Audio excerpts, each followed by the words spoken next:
আমরা এসেছি সোদপুর পানিহাটি, যেখানে রঘুনাথ দাস গোস্বামীর দয়াল নিতাই চাঁদ যে দণ্ড দিছিল, দণ্ড তার সাজা।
জয় শ্রী রাধেশ্যাম, জয় জগৎবন্ধু, জয় জগৎবন্ধু, জয় জগৎবন্ধু।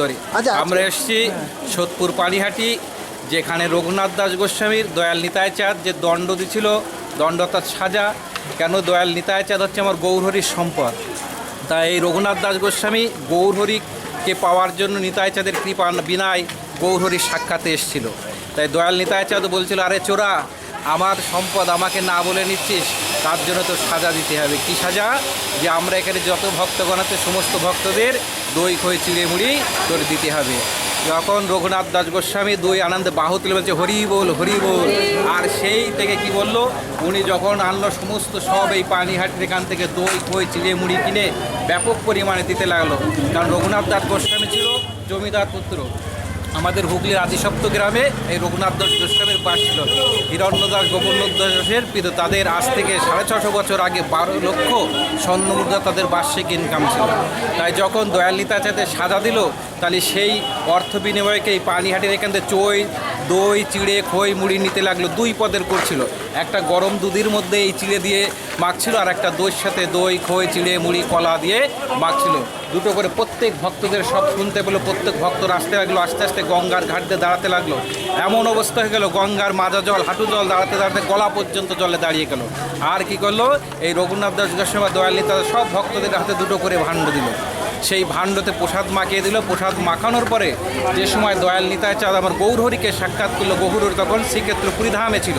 গৌরহরিকে আহ্বান করলো, আর গৌরহরি আসলো। গৌরহরি আসার পরে সমস্ত ভক্তের কাছে দয়াল নিতাই চাঁদ গৌরহরিকে নিয়ে গেল, যে প্রত্যেক ভাণ্ড থেকে নিতাই চাঁদ গৌরহরির মুখে সবার থেকে প্রসাদ দিতে লাগলো। আর সেই থেকে এই মেলা আজ 510 বছর যা হোক এইভাবে চলে আসছে সেই রঘুনন্দন দাসের এই দণ্ড মহোৎসব তোলায়। তাই আমরা এখন সাধু সঙ্গে এসেছি এই সোদপুরের পানিহাটি দণ্ড মহোৎসব। রঘুনাথ দাস গোস্বামীর যেখানে দণ্ড ছিল, সামনে দয়াল নিতাই চাঁদ যেখানে এই গঙ্গার ঘাটে বসেছিল, যেখানে দণ্ড ছিল, আমরা সেই জায়গায় যাব। এখানে ইস্কন মন্দির আছে, খুব সমস্ত ভক্তদের সব ধরনের ব্যবস্থা করে এখানে। তাই খুব সুন্দর সাধু সামন্ত, দেশ বিদেশ থেকে সাধু সামন্তরা আসে এই দণ্ড মহোৎসব তলায়। জয় নিতাই, জয় গৌর, জয় রাধে।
ঠাকুর তার নিজস্ব সঙ্গী সাথীদের সঙ্গে করে নিয়ে এই উৎসব পালনের জন্য এখানে এসেছিলেন, যার ফলে প্রতি বছর এই দিনটা দ্বন্দ্ব মহোৎসব হিসেবে করা হয়। যদিও দ্বন্দ্ব মহোৎসবের ব্যাপারটা অন্য ব্যাপার, তা সত্ত্বেও ঠাকুর এই দিনটিকে উদযাপন করার জন্য এসেছিলাম যাচ্ছি।